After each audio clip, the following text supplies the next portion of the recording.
चलो, हमने चैप्टर 2 का कंज्यूमर बिहेवियर कल शुरू किया था। हमने किसकी थ्योरी पढ़ी थी कल? एल्फ्रेड मार्शल की कार्डिनल थ्योरीज पढ़ी थी। कार्डिनल थ्योरीज कौन सी होती हैं? जो मेजर नहीं होती, क्वांटिफाइबल होती है। क्वांटिफाइबल का मतलब मेजरेबल होती है, ठीक है। अब रजिस्टर्स 2 मिनट के लिए बंद कर दो, करो, कर नहीं रहे हो बंद। अगर ये पन्ने पलटे तो डंडा ही पलटेगा, ठीक है। अब तीनों ने नहीं करा है पीछे। चलो, हमने पढ़ा था डिमांड क्या होती है। डिमांड, इससे 3 फैक्टर्स निकलते थे, और मीन्स टू परचेज एक ही जना बोलता है रोज। अरे रहने दो, सिर्फ यशिका बोलती है, उसके बाद सब बोलने लग जाते हैं एक ही टॉपिक को। फिर हमने पढ़ा था क्वांटिटी डिमांडेड क्या होता है। इज अ फ्लो, और quantity demanded changes when price changes. फिर हमने पढ़ा था डिटर्मिनेंट्स ऑफ डिमांड कौन कौन से थे।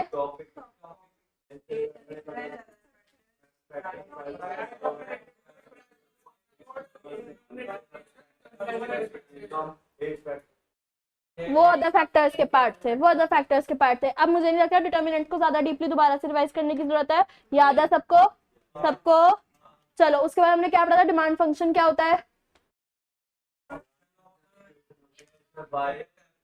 Y P X P R होता है। 3 चीज होती है, यानी कि जो चीजें हमारी मनी में मेजर हो सकती हैं हम उस चीज को डिनोट करते हैं डिमांड फंक्शन से, और हमें क्या मिलता है, हमारा क्वांटिटी डिमांडेड मिल जाती है। और इसमें सारी चीजें क्या रहती है, बाकी कांस्टेंट रह रही होती है, यानी कि टी ओ पी जो है, टी ओ और वाई नहीं, टी ओ और सी हमारे कांस्टेंट रहते हैं। क्लियर हो गई बात। उसके बाद हमने पढ़ा था हमारा डिमांड, लॉ ऑफ डिमांड किसने दिया था।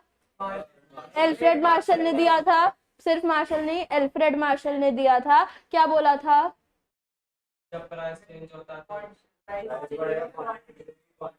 इनवर्स रिलेशन है, उसका नाम क्या था, सिट्रस पेरेबस। यानी कि बाकी सारी चीजें कांस्टेंट, लेकिन सिर्फ प्राइस की वजह से क्वांटिटी इफेक्ट हो रही है। क्लियर हो गई बात सबको। फिर हमने मार्केट डिमांड और मार्केट स्केड्यूल, और हमने इंडिविजुअल डिमांड का और इंडिविजुअल डिमांड स्केड्यूल पढ़ा था। क्या था उसमें, डिमांड स्केड्यूल जो होता है वो क्या होता है, टेबुलर, और कर्व क्या होता है, ग्राफिकल। फिर हमने क्या पढ़ा था, कॉन्ट्रैक्शन एक्सपेंशन पढ़ा था सीधा। Rational of law of demand, principles of law of demand क्या क्या थे। Law of diminishing marginal utility किसने दी थी, एल्फ्रेड मार्शल ने। और दूसरा किसने दिया था, किसने दिया था, प्राइस हिक्स एंड एलन ने दिया था। उसके बाद हमने प्राइस इफेक्ट में क्या पढ़ा था, 2 इफेक्ट्स होते थे, सब्स्टिट्यूशन और इनकम इफेक्ट। याद है वो तो, कि सब्स्टिट्यूशन इफेक्ट हमारा नॉर्मल गुड्स में दोनों में ही पॉजिटिव रहेगा, वेरास प्राइस जो हमारा इनकम इफेक्ट है वो नॉर्मल गुड्स में पॉजिटिव रहेगा, और हमारा इंफीरियर गुड्स में नेगेटिव रहता है। फिर हमने पढ़ा था exceptions of law of demand क्या क्या थे, conspicuous goods, conspicuous necessities, given goods, और अनयूजुअल बिहेवियर, और फ्यूचर एक्सपेक्टेशन। ठीक है, टाइम पीरियड इसमें नहीं था, स्पेक्युलेटिव गुड्स, शेयर्स स्टॉक्स वाला। ठीक है। अच्छा, हमने इसमें एक चीज और पढ़ी थी कि गिफन गुड्स को किसने नाम दिया था, किसके नाम पे था, सिर्फ Giffen, sir Robert Giffen. Option में सारे सरनेम में गिफन होगा, नाम चेंज होगा तो नाम याद नहीं रहेगा कि सर रॉबर्ट था या क्या था। हाँ देखो, चलो आगे बोलो क्या पढ़ा था फिर आगे हमने,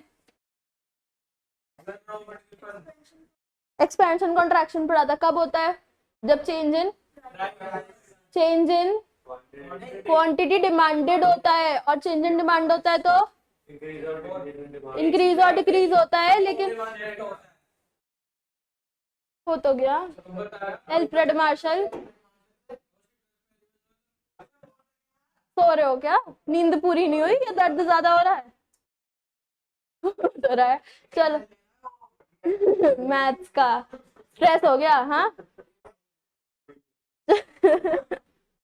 जो हमारा चेंज इन क्वांटिटी डिमांड होता है वो सिर्फ प्राइस की वजह से होता है, और बाकी सब चीजें कांस्टेंट रहती हैं। वेराज चेंज इन डिमांड होता है वो हमारा चेंज इन बाकी सबसे होता है, बाकी प्राइस हमारा कांस्टेंट रहता है। जो मूवमेंट होता है वो कहाँ होता है, चेंज इन क्वांटिटी डिमांडेड में एक्सपेंशन और कंट्रैक्शन होता है। एक्सपेंशन में एरो किधर जाता है, नीचे, यानी कि प्राइस क्या हो रहा है, वेरास कंट्रैक्शन में एरो किधर जाता है, प्राइस क्या हो रहा है, बढ़ रहा है, और क्वांटिटी वही उल्टा चल रही होती है। ठीक है, क्लियर होती है बात सबको। फिर हमने क्या पढ़ा था, हमारा इंक्रीज इन डिमांड और डिक्रीज इन डिमांड। अब क्या हो गया, अब तो कुछ भी नहीं बोला मैंने। फिर हमने पढ़ा था इंक्रीज इन डिमांड और डिक्रीज इन डिमांड, वहां पे हमें मूवमेंट देखने को मिलता है या शिफ्ट, शिफ्ट कब होता है, राइटवर्ड कब होता है, क्वांटिटी बढ़ रही होती है, डिमांड नहीं, क्वांटिटी बढ़ रही होती है, क्वांटिटी बढ़ रही है उसकी वजह से डिमांड बढ़ रही है, ऐसा बोलो। ठीक है, जब हमारी क्वांटिटी बढ़ती है वो किस किस चीज की वजह से बढ़ सकती है, बाकी सारे टेस्ट प्राइस तो कांस्टेंट रह रहा है ना, फिर हाँ अदर फैक्टर्स इन सब से। ठीक है, इसमें क्या किया, जो हमारे सब्स्टिट्यूट गुड्स होते हैं वो उनका प्राइस बढ़ेगा या कम होगा, जिसकी वजह से डिमांड बढ़ेगी, बढ़ेगा। कॉम्प्लीमेंट्री गुड्स का कम होगा, हमारी गवर्नमेंट पॉलिसीज फेवरेबल रहेंगी और हमारे टेस्ट एंड प्रेफरेंसेस फेवरेबल रहेंगे, यानी कि यहाँ पे उल्टे एरोस चलेंगे डिक्रीज इन डिमांड में। समझ आती है बात। तो फिर आगे क्या पढ़ा था हमने, इलास्टिसिटी ऑफ डिमांड क्या होता है, elasticity of demand degree of responsiveness, उसकी डेफिनेशन क्या थी,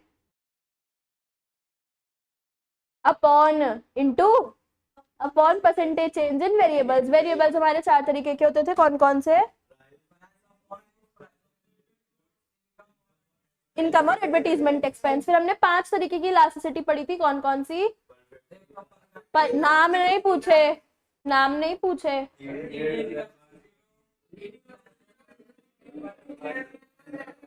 याद है सबको कि किसमें क्या चेंज रहता है, बड़ा छोटा वाला एरो याद है ना सबको। चलो फिर हमने क्या पढ़ा था, 4 तरीके की इलास्टिसिटी मेथड पढ़े थे, कौन कौन से,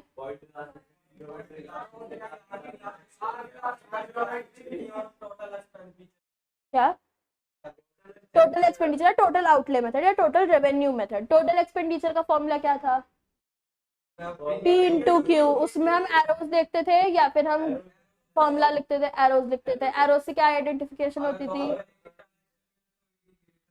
वेरी गुड, हाँ ईडी लेस देन 1 है, वेरी गुड।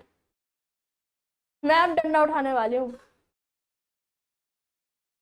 सही बता रही हूँ।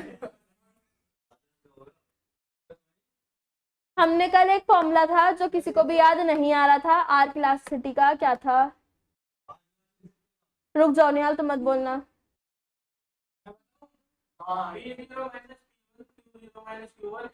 क्या बोल रहा है ये, गलत है, गलत है, गलत है, गलत है, रुक जा, गलत, very good, P0 plus P1 है ऊपर, फिर अपॉन P0 माइनस P1। देखो माइनस यहाँ पे रहेगा, माइनस यहाँ रहेगा, प्लस यहाँ रहेगा, प्लस यहाँ रहेगा। क्यूज बता रही हूँ फॉर्मूला याद करने की टेक्निक, एक तो मैं यहाँ बीच में रहेगा मल्टीप्लाई, ठीक है, इधर रहेगा Q0 Q1 Q0 Q1 P0 P1 P0 P1।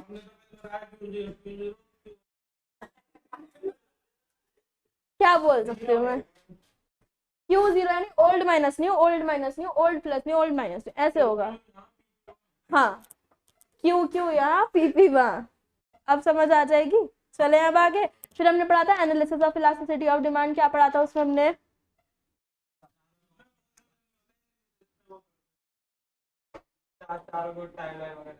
Timeline थी, क्या क्या थी, पहली टाइमलाइन मैं बोलती हूँ, चलो। जो हमारी इनकम इलास्टिसिटी ऑफ डिमांड होती है वो हमारे कौन से गुड्स में डिवाइड होती है, और इंफीरियर गुड्स, नेगेटिव वाले इंफीरियर, 0 से 1 वाले, 1 से इंफिनिटी लग्जरी, याद रहेगा। क्रॉस इलास्टिसिटी में अब मैं नंबर बोलूंगी, तुम्हें बताना कौन से कॉम्प्लीमेंट्स या कौन से सब्स्टिट्यूट्स हैं, ठीक है। -0.8 कौन से वीक कॉम्प्लीमेंट्स है, 1.8 फ्रॉम सब्स्टिट्यूट्स है, याद रहेगा सबको। फिर हमने पढ़ा था प्राइस इलास्टिसिटी, उसमें हमारी 4-5 तरीके की इलास्टिसिटी थी, परफेक्टली इनइलास्टिक, इनइलास्टिक, यूनिट, फिर इलास्टिक, फिर परफेक्टली इलास्टिक। समझ आ गई बात। और मैंने ऐसे बताया, यानी कि यहाँ पे क्या था 0 और यहाँ पे माइनस इन्फिनिटी, या फिर इन्फिनिटी लिख लो, उसको माइनस के साइड लास्ट पे डिनोट कर दो। समझ आती है बात। हम नाम में अब कंफ्यूजन क्रिएट और नहीं करने वाले। फिर हमने क्या पढ़ा था, जो हमारे प्राइस इलास्टिसिटी ऑफ डिमांड को इफेक्ट करते थे फैक्टर्स, वो और बता दो, फिर कंज्यूमर बिहेवियर शुरू करते हैं दोबारा। Substitute, availability of substitute, number of users, different users, time period, nature of goods, other factors भी थे यहाँ पे भी हमारे, और income, share in consumers budget, share in consumers budget, जिसमें हमने बाइक और सिगरेट वाला एग्जांपल लिया था। याद आ गई सबको। फिर हमने क्या पढ़ना शुरू किया था, हमारा कंज्यूमर बिहेवियर। कंज्यूमर बिहेवियर में हमारी वांट्स कैसी कैसी होती हैं, अनलिमिटेड और वाओ, चैप्टर 1 को यहाँ मिक्स कर दिया उठा के। कैसी होती है, कॉम्पिटेटिव होती है, और नहीं, अनमेजरेबल नहीं,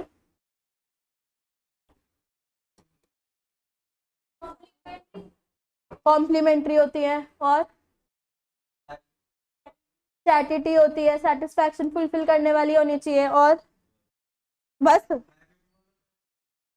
हैबिट्स बन सकती है, और वो हैबिट में कवर हो गया। बोलो, सब्जेक्टिव इन नेचर होती है, तुम्हारी अलग मेरी अलग उसकी अलग, और तो भी 6 हुए नहीं है, और 6 नहीं थे, 10 लिखवाई है मैंने, 10 लिखवाई है मैंने, 9 है, 9 लिखवाई है। बस बंद हो जाए रजिस्टर, बंद हो जाए सबके रजिस्टर। वंश बंद नहीं हो रहा है रजिस्टर। आदर्श, मैं आऊं क्या उठ के? 10 मैंने 9 लिखवाई है टोटल, 8 हुई है। अच्छा, 12 हो गई है, 12 हो गई है, क्या तो रही हूँ। बोलो,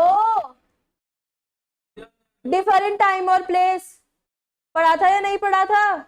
इनकम से चेंज हो जाती है, अगर इनकम में चेंज आएगा तो बहुत जल्दी याद आया। और तो यही तो पॉइंट बोला, इनकम से चेंज हो जाती है। डिफर इन इंटेंसिटी पढ़ा था, लिखवाया था, लेवल अलग अलग होता है, लिखवाया है मैंने। उसके बाद चलो आगे बताओ, दोनों से हमारे 2 तरीके के एक्सट्रीम्स निकलते हैं, एक्सट्रीम्स निकलते हैं। कौन कौन से? लग्जरी और नेसेसिटीज, और उन दोनों के बीच में क्या लाई कर रहा होता है, comforts. Example, sofa, AC, cooler, ये सब। ठीक है। फिर हमने क्या पढ़ना शुरू करा था, हमारी 2 तरीके की थ्योरीज होती है जो हम कंज्यूमर बिहेवियर में पढ़ते हैं, कार्डिनल और ऑर्डिनल। कार्डिनल किसने दी थी? एल्फ्रेड मार्शल ने, और यहाँ हिक्सन ने दी थी। फिर हमने पढ़ा था यूटिलिटी क्या होती है। क्या यूटिलिटी यूजफुलनेस है? नहीं है। यूटिलिटी सेटिस्फैक्शन है? क्या एथिकली न्यूट्रल है या नहीं है?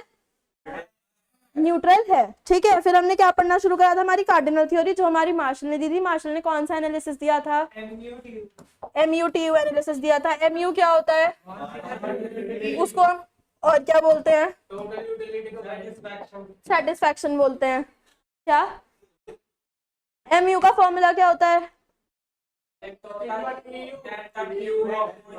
TUN माइनस TUN माइनस 1, और दूसरा delta TU upon delta Q, delta Q या डेल्टा यूनिट्स। ठीक है। फिर हमने और क्या पढ़ा था, कल क्वेश्चंस किए थे इनसे रिलेटेड, 4 क्वेश्चंस किए थे, और हमने एक डायग्राम बनाया था। क्या बताता था वो, जब TU बढ़ेगा तो MU पॉजिटिव, घट तो वो सारी जगह रहा है। जब TU हाईएस्ट है तो MU 0, और जब TU फॉल कर रहा है तो MU नेगेटिव। अब नेक्स्ट हेडिंग डालो, आज खोलो रजिस्टर्स।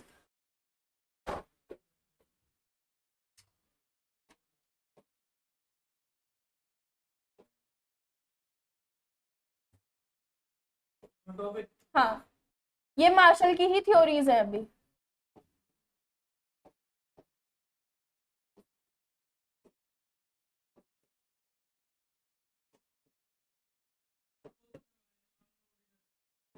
तो अभी मार्शल ही तो चल रहा है। मार्शल की कौन सी थी?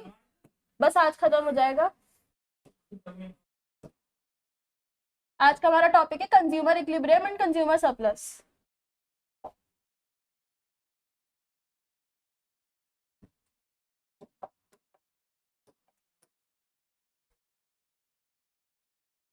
कंज्यूमर इक्विलिब्रियम क्या होता है?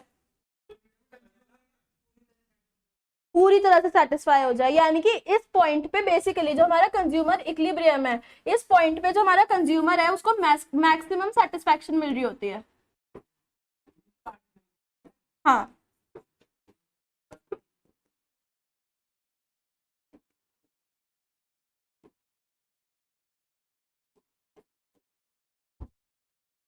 मैक्सिमम सेटिस्फैक्शन कब मिलेगी? कब मिलेगी? ये किसने दिया, पहले तो मुझे ये बताओ। मार्शल ने दिया है। मार्शल क्या था? गधा था। यानी कि यहाँ पे भी हम जो बातें करेंगे वो कहीं ना कहीं क्या होंगी? इम्प्रैक्टिकल होंगी, गधे वाली बातें होंगी। तो यहाँ पे मार्शल का कहना ये है कि कंज्यूमर को उसकी मैक्सिमम सेटिस्फैक्शन कब मिलेगी? जब वो अपनी सारी इनकम जिसकी जो उसकी हाथ में वो स्पेंड कर देगा। समझ में आ गई बात? मार्शल क्या कह रहा है कि कंज्यूमर को मैक्सिमम सेटिस्फैक्शन कब मिलेगी? By spending whole of his income.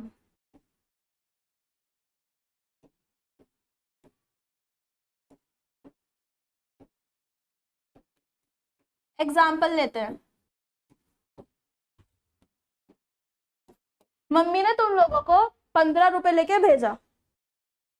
15 रुपए, example, just for an example, 100 ले लो, ठीक है। मम्मी ने तुम्हें 100 रुपीज दिए।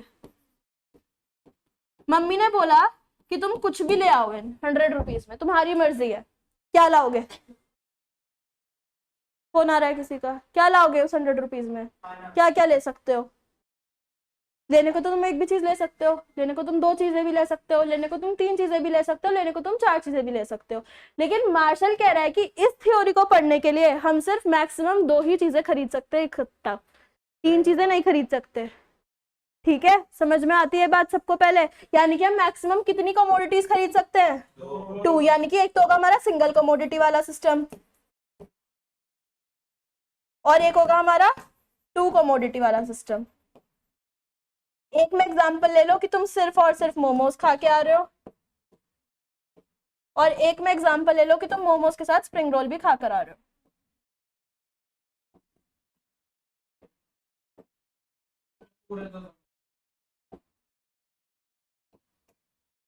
अगर TNI पे जाओगे तो ये भी कम पड़ जाएंगे। तो फिर ऐसी दुकान पे जाओ ना जहाँ पे दोनों चीजें 100 रुपए में आ जाए। अब मार्शल की गधेपंथी के लिए हम तो कुछ नहीं कह सकते ना। पढ़नी पड़ रही है तो मैंने क्या बोला, नरक में जाके पूछ के आओ उससे। क्या? जब इतनी हरकतें करी हैं, इतने बच्चों से गालियां सुनी होंगी, तो नरक में क्या होगा?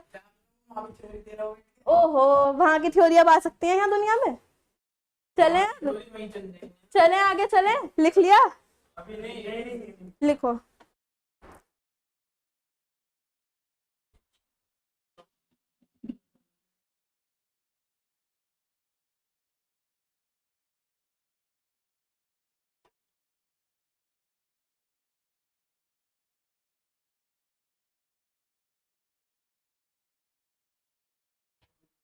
चलू आगे।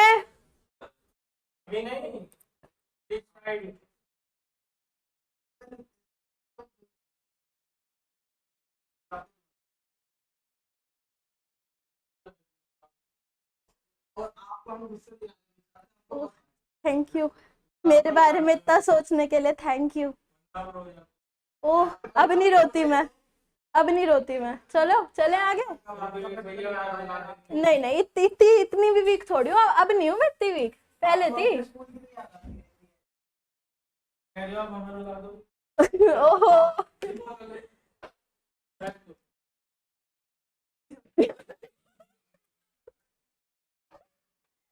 उसका सिर भी फूटा और कैमरा भी चला।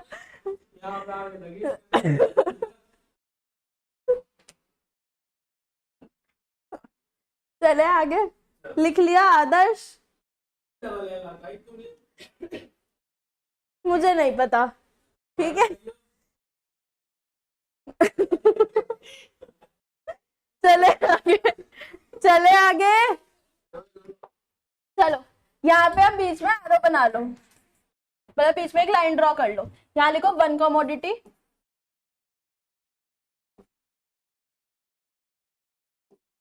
और यहाँ लिखो 2 कमोडिटीज।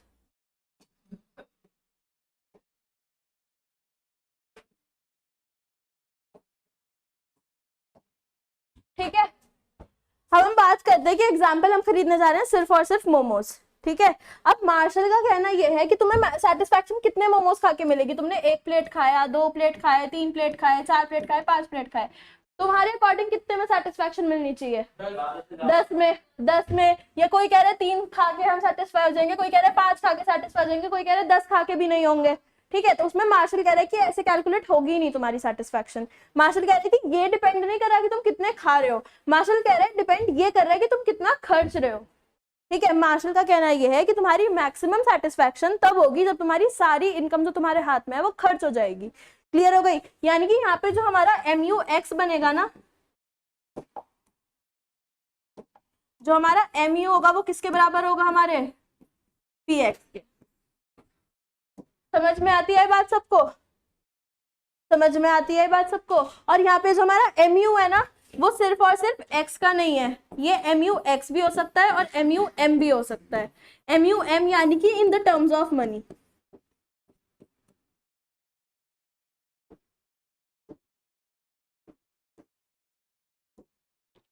और MUX यानी कि उस स्पेसिफिक गुड की मार्जिनल यूटिलिटी। क्लियर हो रही है बात? शक्ल बहुत गंदी बना रखी है वंश, क्या हो गया? बोलो। नहीं, अभी पीठ में दर्द हो रहा था और अब दीदी ने बॉटल फेंक के मारी तो इसलिए पैर में भी हो गया। क्या समझ में नहीं आया? PX क्या होता है? प्राइस ऑफ गुड्स, यानी कि प्राइस ऑफ मोमोज।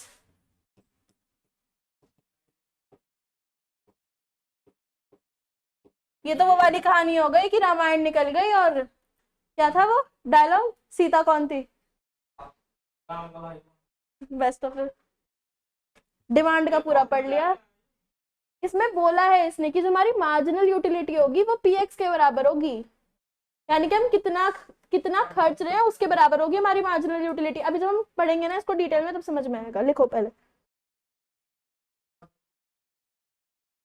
डिटेल में पढ़ेंगे अब गदापंती को। चले आगे? नहीं, दोनों हो सकता है, MUX भी हो सकता है, MUM भी हो सकता है।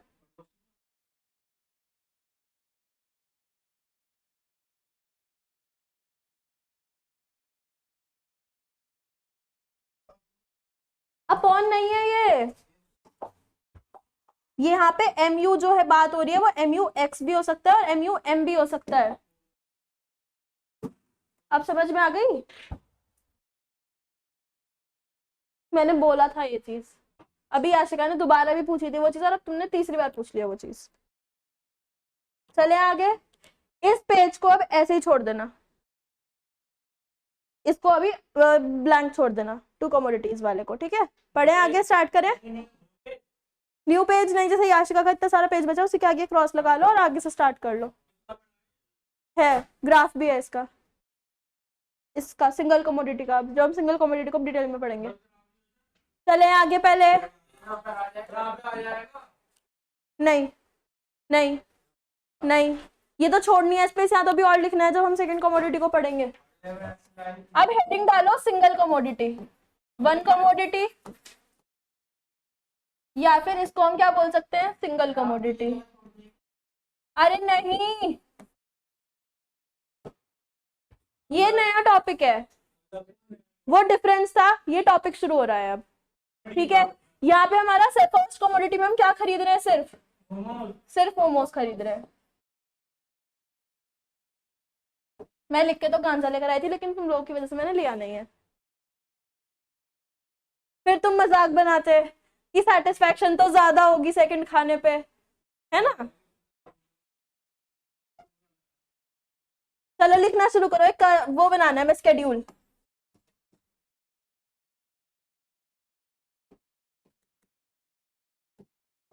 यूनिट्स, यानी कि यहाँ पे लिख लो तुम्हारी मोमोज की प्लेट, या फिर मोमोज को एक सिंगल नंबर लिख लो कि इतने मोमोज खा के। ठीक है, फिर हम क्या हो गया, क्या हो गया, हम यहाँ पे लिखेंगे PX, हम लिखेंगे MU ऑफ M।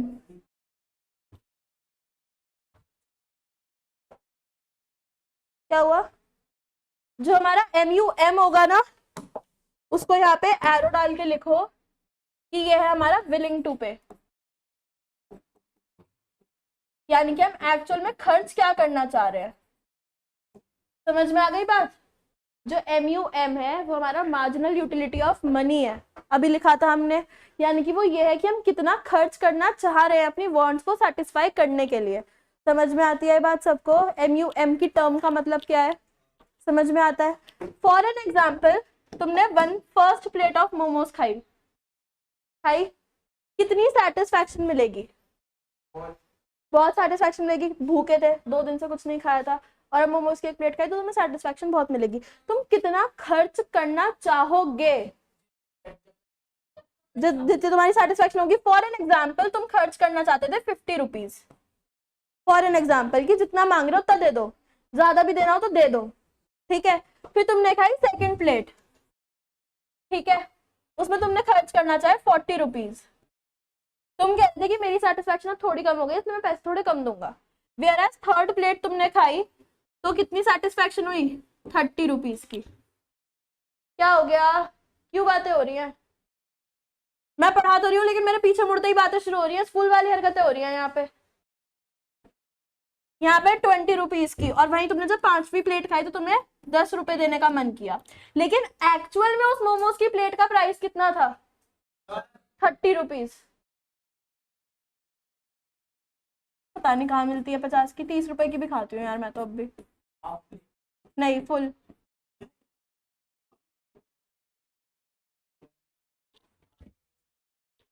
यानी कि एक्चुअल में प्राइस था 30 का, एक्चुअल में प्राइस था 30 का, लेकिन हमने दिए कितने, 50। कितने देने चाहे, वो है 50। समझ में आ गई ये बात सबको, क्लियर है ये बात सबको। पहले ग्राफ बनाओ एक,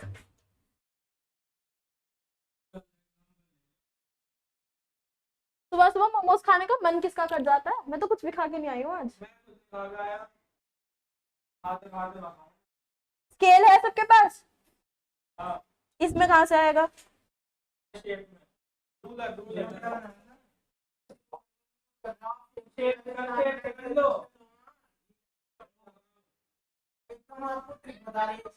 क्या करूं,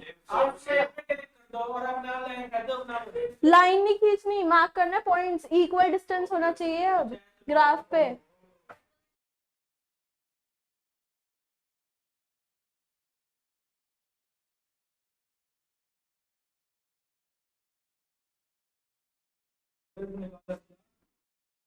छोटा हो गया फिगर,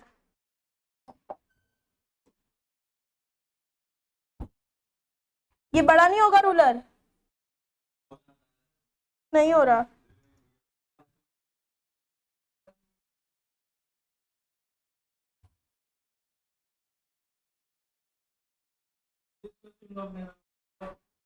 कर दो,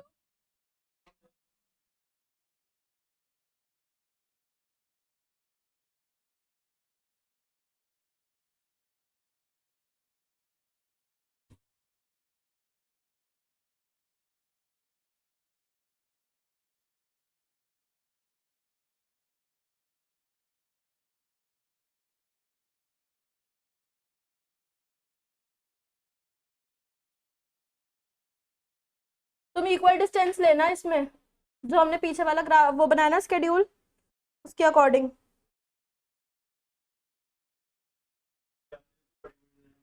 बड़ा बनाना है फिगर, आधा पेज ले लो, बड़ा, बड़ा,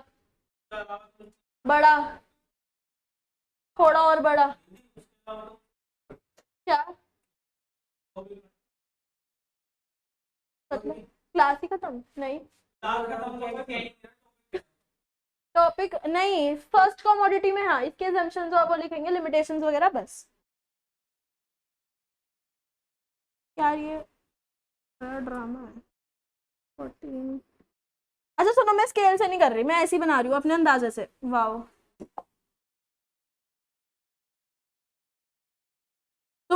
तुम पूरा स्केल से बनाना इस फिगर को।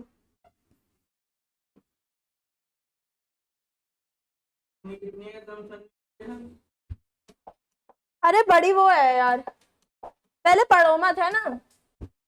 कल अगर वो मैसेज भैया देख लेते ना उसी टाइम पे, ऐसी तैसी कर देते तुम्हारी।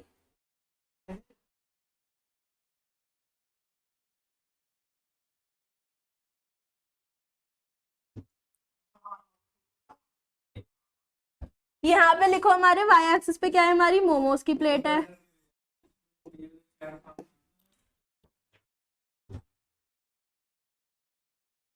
और यहाँ पे हम डिनोट करने वाले हमारा MUM या फिर हमारा PX। ठीक है, हमारा प्राइस हमने क्या क्या लिया है, 10, 20, 30, 40, 50। तो ये है हमारा 0। यहाँ पे है first plate, second plate, third plate, fourth plate और फिफ्थ प्लेट। बना लिया। अब जब हम पॉइंट मार्क करेंगे तो हमारा पॉइंट कहाँ मार्क होगा, 30 रुपीज की एक्चुअल प्राइस थी, सारे पॉइंट्स पे 30 थी, यानी कि सारे पॉइंट्स पे 30 मार्क कर दो।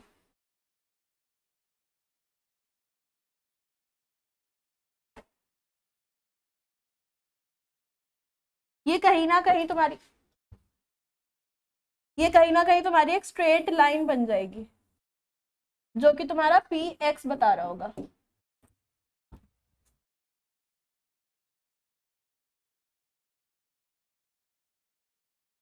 पेन चेंज कर लेना, या भी इसी पेन से बनाओ, जो नेक्स्ट कॉन्सेप्ट होगा उसमें पेन चेंज करना है इसी फिगर में। वही जो तुम्हारा MUM था वो क्या था, फर्स्ट पे बोलो, नेक्स्ट पे, 40, फिर 30, फिर 20, फिर 10।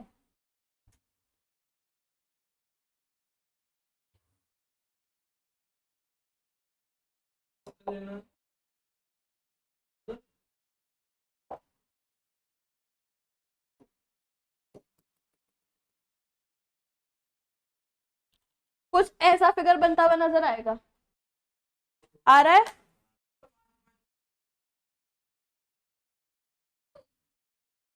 अभी पढ़ेंगे उसको।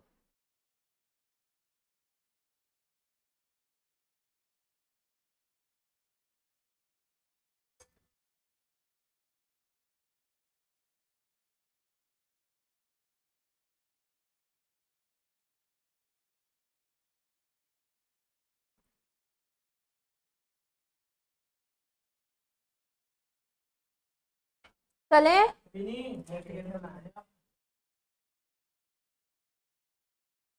प्लॉट करिए बस फिगर्स मैंने तो। हाँ पहले मैं लिखूंगी, फिर पहले समझाऊंगी फिर लिखेंगे। बन गया।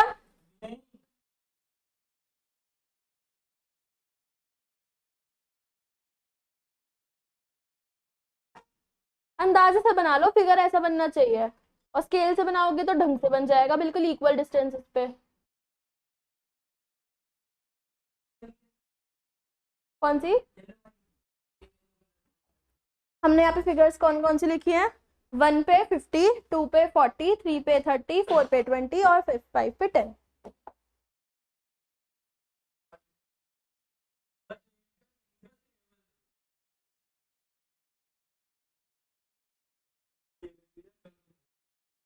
जैसे उधर लगे हुए हैं उस रूम में, इसके अंदर वो लगे हुए हैं ग्लास, उसके अंदर फोटोज लगा दो, या वैसे से उधर वाले रूम में नहीं लगे हुए। नहीं, सेम पेन से बनाओ, जो लिखेंगे उसको दूसरे पेन से लिख लेना, ठीक है। चले, नहीं।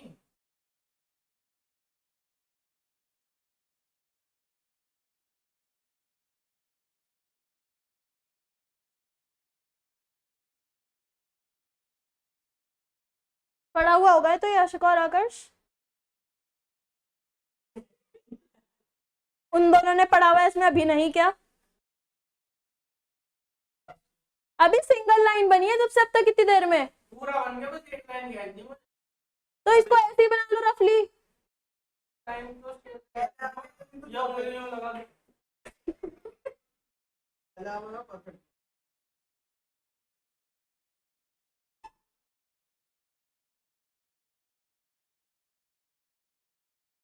कहीं ना कहीं इस पॉइंट पे क्या हो रहा है, पहले बना लो, बना के और पेन नीचे रख के अब समझना पहले। अब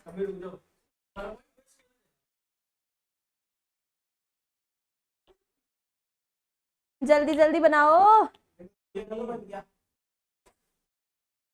बिल्कुल, जब पेन नीचे रख देगा ना वंश, फिर बोलेगा दीदी अब पढ़ो।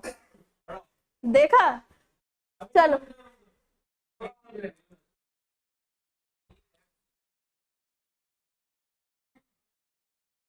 चले करें।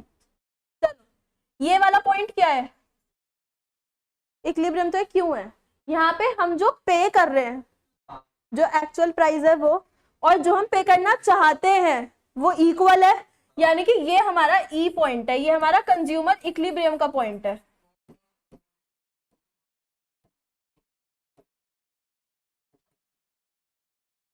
समझ में आती है बात सबको? क्यों है? क्योंकि यहाँ पे हमारा क्या हो रहा है, जो हमारा एक्चुअल प्राइस है, हाँ, यहाँ MUM चल रहा है, यानी कि in terms of money, willing to pay, कितना पे करना चाहते हो उसको बोलते हैं MUM। ठीक है, तो यहाँ पे जो हमारा एक्चुअल प्राइस है वो किसके इक्वल है, विलिंग टू पे के इक्वल है।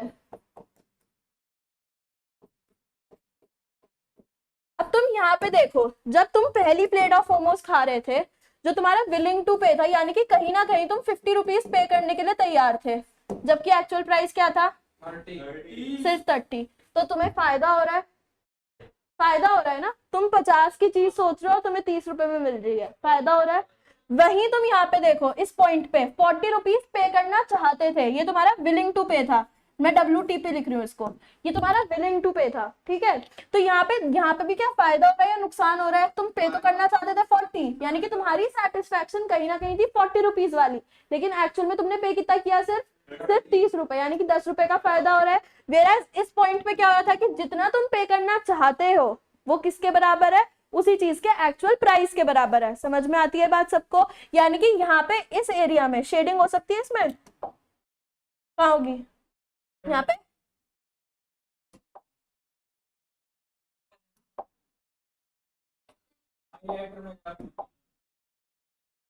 नहीं हो रही।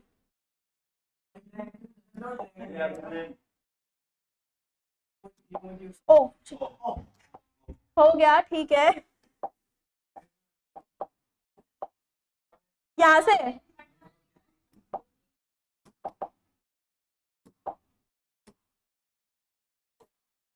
नहीं हो रहा, उससे क्या होगा, छोड़ो, तुम लोग करना शेडिंग अब इस एरिया को, पेंसिल से कर लो इस एरिया को, हाँ हाइलाइटर से कर लो, अच्छा लगेगा तुम्हारा फिगर। यहाँ पे क्या हो रहा है, जो मेरा MUX है, MUM है, क्या वो बड़ा है या छोटा है हमारे PX से, बड़ा है PX से, यानी कि इस एरिया में कहीं ना कहीं, इस एरिया में कहीं ना कहीं क्या हो रहा है, कंज्यूमर सरप्लस हो रहा है, यानी कि हमारी सेविंग हो रही है। समझ में आ गई? समझ में आ गई सबको? अब नेक्स्ट चीज समझो, वेयर इस एरिया में क्या हो रहा है, यहाँ पे तुम पे कितना कर रहे हो, 30 रुपीज, लेकिन करना कितना चाहते हो, 20 रुपए। वेयर यहाँ पे क्या हो रहा है, 10 रुपए पे करना चाहते हो, लेकिन कर कितना रहे हो, 30 रुपीज, यानी कि इस एरिया में कहीं ना कहीं क्या होगा, तुम्हारा नुकसान होगा। समझ में आती है बात सबको? मैंने इग्नोर कर दिया कोई चीज और मैं बोल नहीं रही अब उसे। जो हमारा MUM होगा वो छोटा होगा या बड़ा होगा, PX से छोटा होगा, यानी कि यहाँ पे हमारे क्या हो रहे होंगे, लॉसेस, नुकसान। समझ में आ गई ये बात सबको? अब तुम्हें एक चीज और दिख रही होगी, ये जो हमारा कर्व था, ये MUM वाला कर्व था क्या ये डाउनवर्ड स्लोपिंग है या अपवर्ड स्लोपिंग है, डाउनवर्ड स्लोपिंग टूवर्ड्स, ऐसा ही कर्व और कौन सा होता था, डिमांड कर्व। यानी कि इसी में अब तुम लिख लो, मैं इसे यहाँ पे छोटा कर रही हूँ,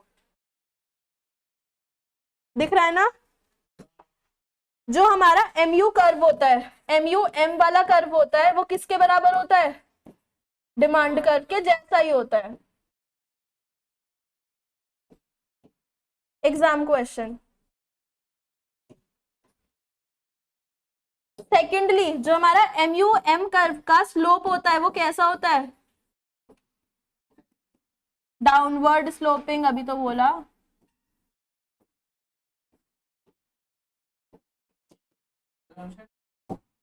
नहीं, ये फिगर से निकाला है हमने चीजें।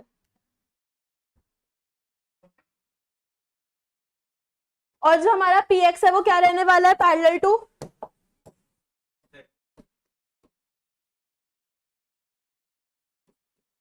दिख नहीं रहा।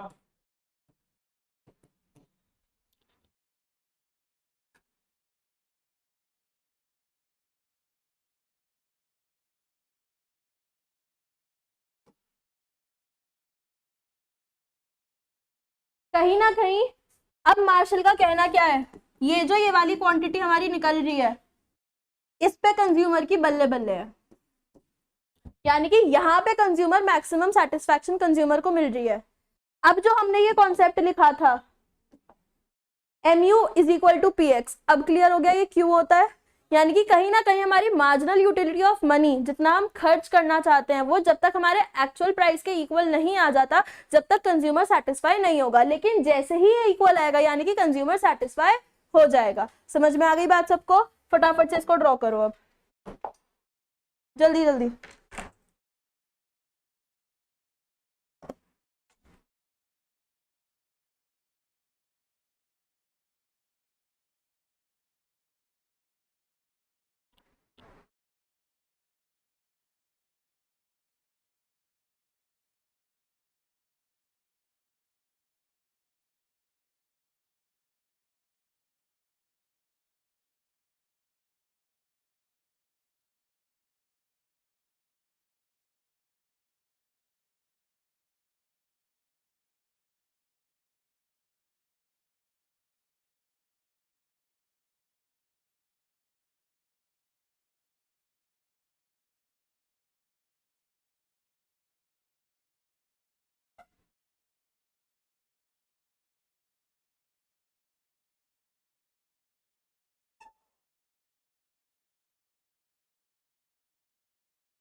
वहां पे कंज्यूमर की, यहाँ पे कंज्यूमर को मैक्सिमम सेटिस्फैक्शन मिल रही है। हम्म।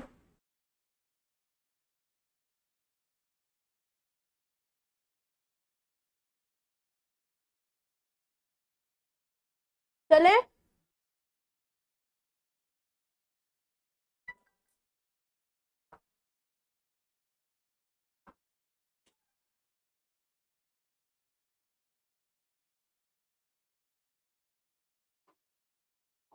बना लिया ना सबने?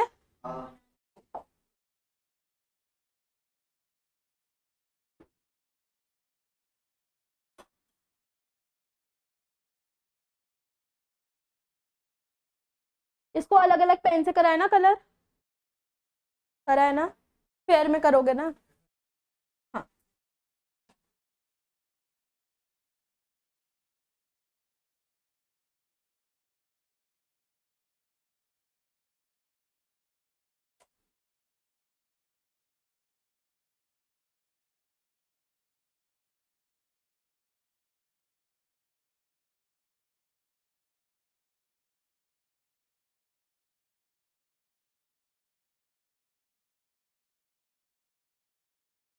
ये क्वांटिटी, जिस क्वांटिटी पे कंज्यूमर सबसे ज्यादा सेटिस्फाई हो रहा है, यानी कि 3 प्लेट्स खा के कंज्यूमर सेटिस्फाई हो रहा है मार्शल के अकॉर्डिंग। चले, चलो ये वाला पेज खोलना अब इसमें कहीं ना कहीं हमारा MUM और PX किस पॉइंट पे इक्वल है? 3 यूनिट्स पे। यानी कि ये पॉइंट मेरा क्या बन रहा है? कंज्यूमर इक्विलिब्रियम बन रहा है। वेराज ये जो ऊपर वाला पार्ट है ये क्या है मेरा? सरप्लस है। सरप्लस का मतलब क्या होता है? जो हमारा MUM है ग्रेटर देन है हमारा PX से। वेराज यहाँ पे क्या हो रहा है? हमारे लॉसेस हो रहे हैं, डेफिशिट नहीं बोलेंगे, लॉसेस बोलेंगे। उसमें क्या होता है हमारा mu m जो है हमारा वो कम है हमारे px से। समझ में आ गई बात सबको? लिखो इसे फटाफट से। इसी का मुझे गर्मी लग रही है बहुत ज्यादा। स्विंग पे करूं?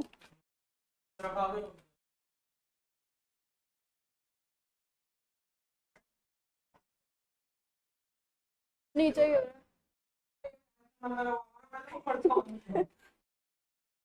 दिशा पास करना। हाँ जी लिख लिया।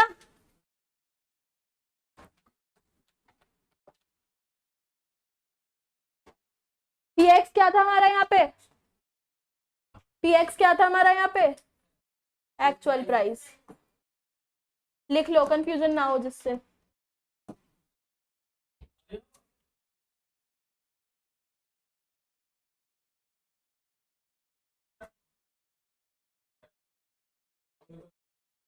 चले आगे।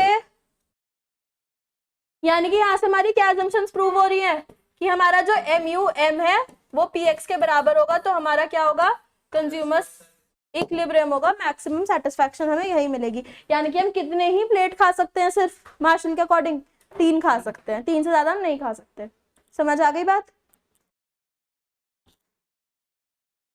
चले आगे चले, इसी को छोटा कर